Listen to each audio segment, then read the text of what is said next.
Born Oge Modie on January 12, 1976, Oge is the Managing Director and Chief Executive Officer of NOIPolls Limited. She is the first woman to head Nigeria's leading independent opinion polling and research organization and holds a Master's in Business Administration degree from the Cranfield University School of Management, United Kingdom. Before assuming office as the CEO of NOIPolls, Oge worked with Augusto and Company Limited, Nigeria's first indigenous credit rating company, and then later joined the Heirs Alliance team, a portfolio company founded by Nigerian billionaire Tony Elumelu. Welcome, Oge, to International Focus on Nigeria with me, Green Ndume. Oge, you're welcome to International Focus Nigeria. Thank you. CEO of NOIPolls. NOIPolls and polls in Africa, does that still work? Yes, I think very much so. Polls are very important in trying to put together the voice of Nigerians, voice of Africans, so they can support the decision-making process across governments, across business owners, and also across advocates, people that want to push for policy change. So yes, I think it's catching on in Africa. And what have been some of the polls that you have done so far, and what has been the reception of Nigerians? Because I know that polls usually work in America and the Western countries, other parts of the world. Okay, so the polls we do cover a wide, sphere. So we look at political polls, we look at social economic polls, we're looking at business polls, and things to do with the environment. One that has been very critical to the Nigerian populace is that on power. So since January 2013, we've been rating improvements in power to households. Another key thing also is when you have change or when a bill is out. So the anti-same-sex marriage bill, when it was released, we also wanted to find out what Nigerians thought about. That's interesting. Whether in support, 98% were in support of the anti-same-sex bill, saying that, of course, homosexuality wasn't in our culture. Things like governance. So we ask Nigerians beginning of every year what they think the government should focus on in the year. Of course, power always comes out. Security now is key. And then things round about job creation. NOIPolls have been in existence for 7 years. So all of this information is something 7 years? Yes. I heard about them. I just got to know about them like a couple of months ago. Okay. It means that you're not spreading your tentacles enough. We are spreading our tentacles. I just think that it's the catch of people using the data. There's always like gap, a wide gap in data when you're looking for African, news on African countries. So a lot of people use external narratives. So what is the World Bank saying? What is the United Nations saying? But what NOIPolls is doing is pushing the internal narratives for Africa. So we are saying, this is what Nigerians think about this. This is what Africans think about this. And so, it's what really people are now trying to catch on to that, using those internal narratives rather than external narratives. I understand that people were expected to spread into other West African other West African countries until the Ebola outbreak came up. Yes. But what have been what policy have you adopted so far to make these things acceptable across Africa apart from Nigeria? Okay, so one thing we do, we're very, very active on social media. And social media is a platform that can, launch you globally. You don't have to be in America to be able to share your information. So what has happened is that we have quite a lot of people interested in our work. So a lot of academics from America, Columbia University, New York University, Johns Hopkins University are very much interested in the kind of work we do. You have people from South Africa. So a lot of people come onto that platform and discuss issues that are pertinent to them. For instance, we had a South African talk about bleaching. So we did a poll on skin bleaching because WHO released that 70% of Nigerian women are using skin bleaching products. So that's interesting. Very, very interesting. So a lot of what we do on social media sort of launches us out there to the global world, and we have a lot of people from across. In fact, we did have people from, I think, one of these Asian countries just writing to say, look, we want more information on this. We have a lot of our polls being carried out across Australia, Austria, quite a lot of it. So that's how we're launching to the world, and that's been working pretty well for us. And you were the manager, corporate venture and incubation at Heirs Alliance, set up by Nigerian billionaire Tony Elumelu, where you were part of the team that managed the financial services portfolio of over $5 billion. Now, you have a wide experience in corporate finance, and I mean, yet Africa seems to be having this challenge of finance management and all that. Do you think that Africa's problem, coming from your angle of who you are and your background, is Africa's problem more of political or more of money or economics? Well, I would say it's a mix of all sorts. Is the money there? Yes, I think the money finds good ideas.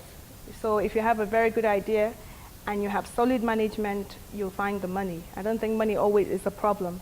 I think our key issue is really understanding where we are as a continent and the inherent possibilities we have as a continent. And I think as long as we realize that we are, growing, we are expanding, we are the best at certain things, as long as we realize that, then we can tap into all that potential. So I think really the issue is about governance. So we need better leaders, we need people who can see far and can take their people far with them. I think that we also need people to start to understand the inherent possibilities that Africa as a continent can give. And then I think, of course, we're in the promised land. And also as the fund director of West Africa's Makeda Fund Managers LLC, you made a lot of points about women investing and all that. And do you think that enough awareness has been generated in terms of, encouraging women to grow business? Not enough. I mean, in my 16 years as a finance person, women remain the best managers and remain the best people you can lend to. But not enough is being done to support the African woman. And I think that's because of our culture and the society we are. I was about to talk about that. Yeah, so you have, if you're very successful, you're looked at as being, there's just this sort of stereotype that they put around African women. So I don't think enough is being done. And I think that governments should start to support women. I mean, I'll give to the federal government, back home in Nigeria, very supportive of women in terms of, you look at the cabinet, the number We'll talk of about women. that when we come from the break. Okay. A short commercial break, I'll be right back.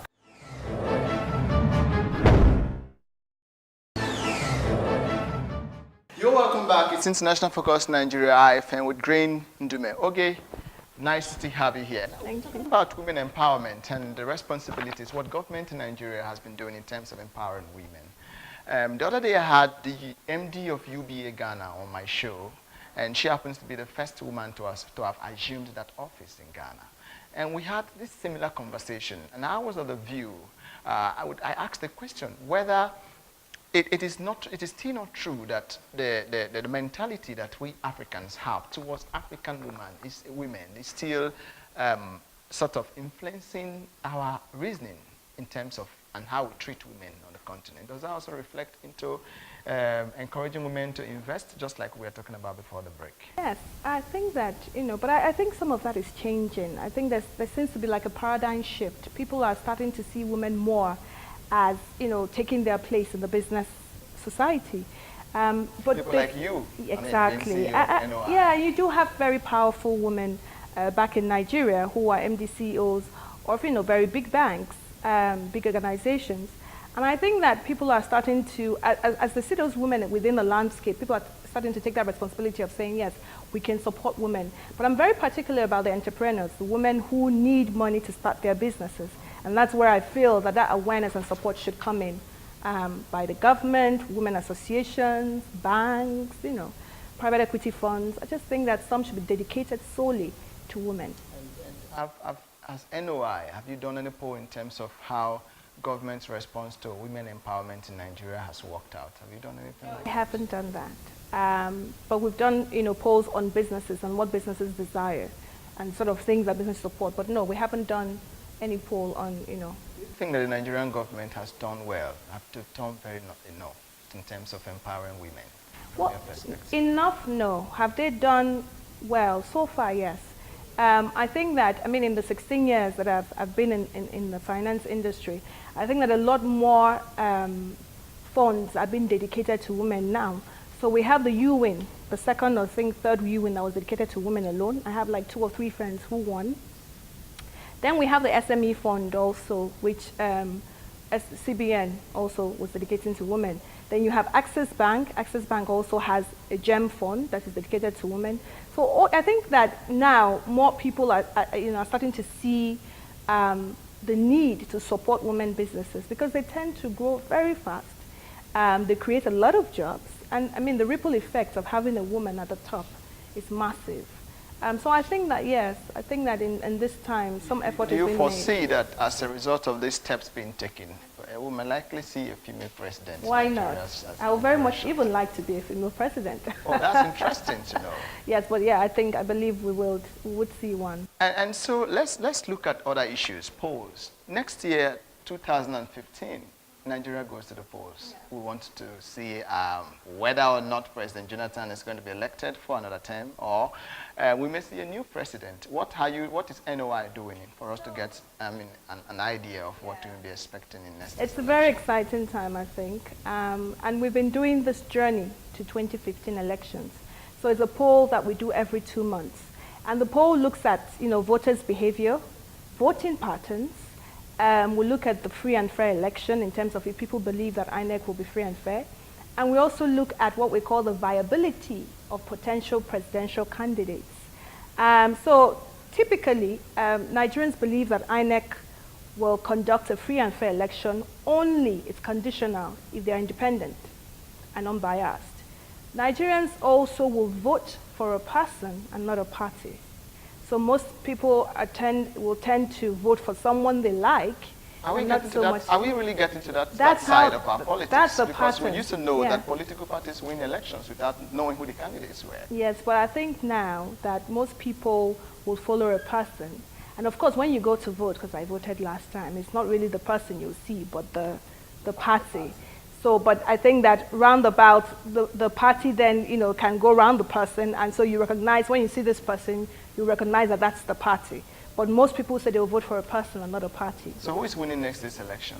We have no idea. We haven't done, until both parties finish their primaries and bring out the presidential candidates, then we can do a poll, what we call a pre-election poll, to find out who Nigerians will vote for if the elections were to hold the next day. If this election were, so you have no idea if we are to hold this election? Yeah, because we don't yet have presidential candidates.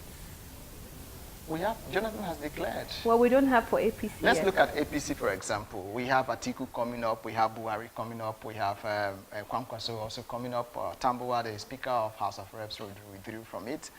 What is NOI saying in terms of who will emerge as APC's presidential? Okay, so we did a viability. Okay. A viability poll looks at how viable a potential candidate is.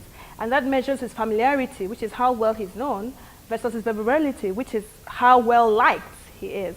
And in that poll, the first two candidates, which, if APC can put forward, which most people, or had a high, what we call a high favorability, net positive, was Babatunde Fashola and Rochas Okorocha. That's interesting. Very interesting. And two of them have not exactly. Interest. So every other person you've called is in the fourth quadrant where they're well known but not well liked. Oh, wow, I see. That's interesting. So, I mean, if going by that report, if ABC were to say we want to fill candidates tomorrow, those first two are the most viable. But then, like we said, a whole lot of activity in terms of, when you start working on someone's favorability, so you start doing a lot of public image laundering and that sort of thing, can help push the person up to the quadrants where they become positive and they can be voted for.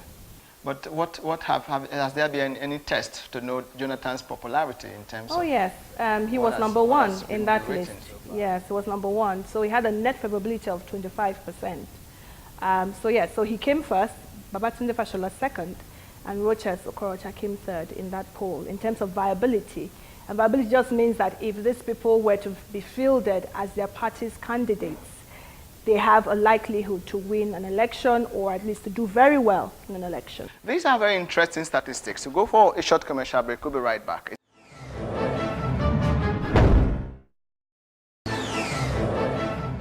A very interesting conversation I have here with Oge in the studio. Oge, welcome back once again. Now, we look at Nigeria as a country, our challenges that we've had, I would like to know from you, I ask this question to all my guests who come on the show, is there any other country in the world where you would want to come from apart from Nigeria? We want to know that country.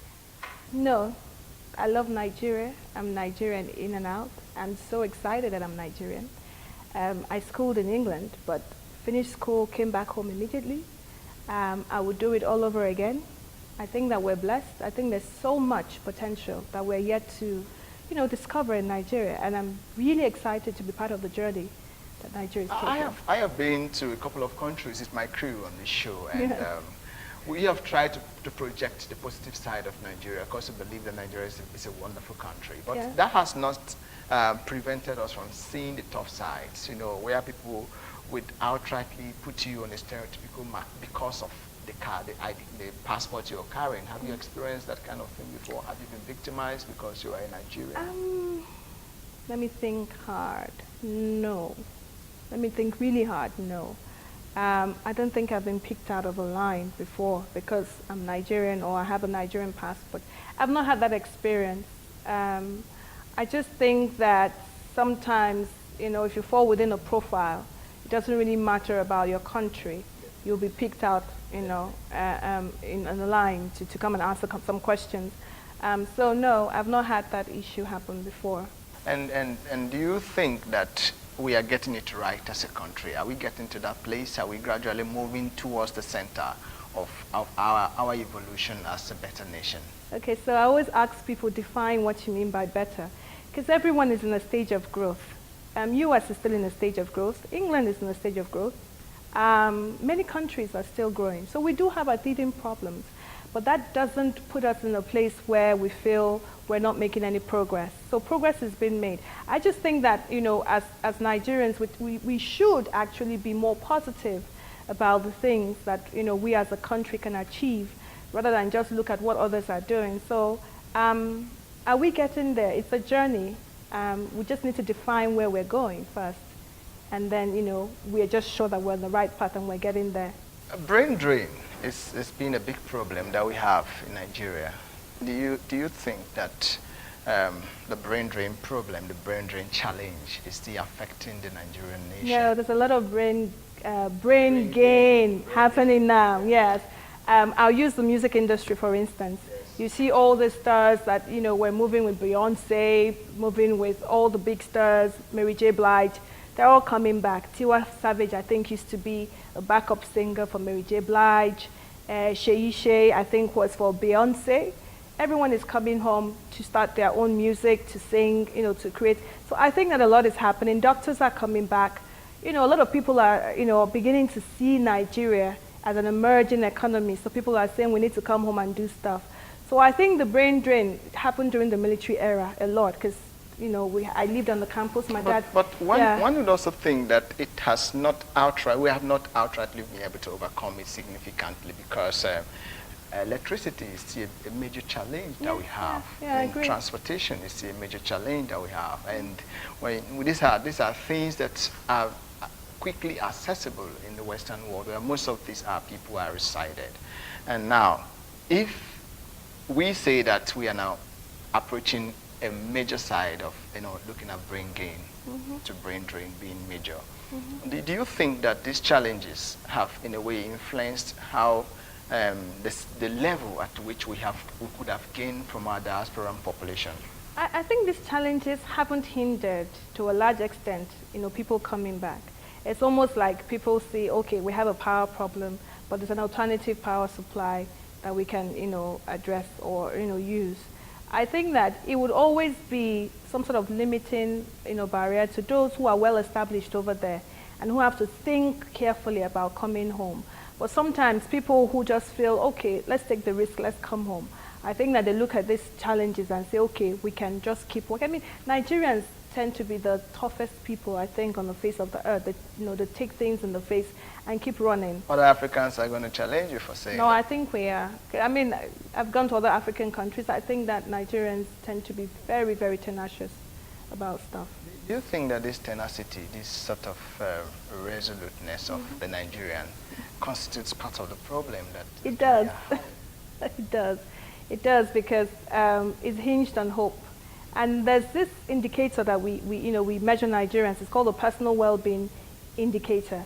And this personal well-being indicator looks at 7 different indicators. Of one is a religious one. The religious one has always remained in the 80s and the 90s, meaning that Nigerians are highly satisfied with their religious, and that's what hinges, that's the hope. It hinges on everything. You hear the typical thing, it is well, God will do it by God's grace. So it's the hope that they carry. And yes, it could be a serious problem for all of us. So are we going to be expecting any polls from NOI in terms of the brain gain and brain drain thing? Are we looking out for polls? I mean, I'll be interested. I'm very, very interested in following your polls as it stands now. So what are some of the polls that we should be looking at as it stands? Okay, as it stands now, business polls on the telecom industry, the power, rating the power, governance. We're the first ever doing job approval ratings for the president. So yes, you should, that's what are your hopes? What are the things you're expecting to see in Nigeria in the next 20 years? What are your hopes? Well, I believe that we'll first surmount the infrastructure challenges that we have. I think that's key as a business person. I think that once that happens, I don't think we'll be having this issue. Are you saying that the infrastructure in Nigeria has not been sufficient enough to provide for some of the responsibilities that our country would have needed to cater for in terms of the people who are making the society a better place? Yes, I believe so. I think power is very key. If power is sorted, you would have a lot more businesses. And what role are we expecting to see you play in terms of this new vision for Nigeria? NOIPolls will continue to put on a platform the voices of Nigerians. We'll continue to say what Nigerians are saying about a topic. We'll continue to push it out there in the public space so that people that can use that data to start to make the better decisions that can enhance the economy, enhance the social well-being of Nigerians. So that's the part that NOIPolls will be playing, continually giving voice to Nigerians, and supporting the decision-making process by doing that. It's been a wonderful opportunity to have you in the studio today. Thank you. We hope to see you again. I hope so. Thank you. Thank you for having us. Oge Modie. She is the CEO of NOIPolls. It's been a wonderful opportunity to have you on the show. Thank you. Stick around, we'll hook up again next time. It's Green Ndume, your regular host. Bye-bye.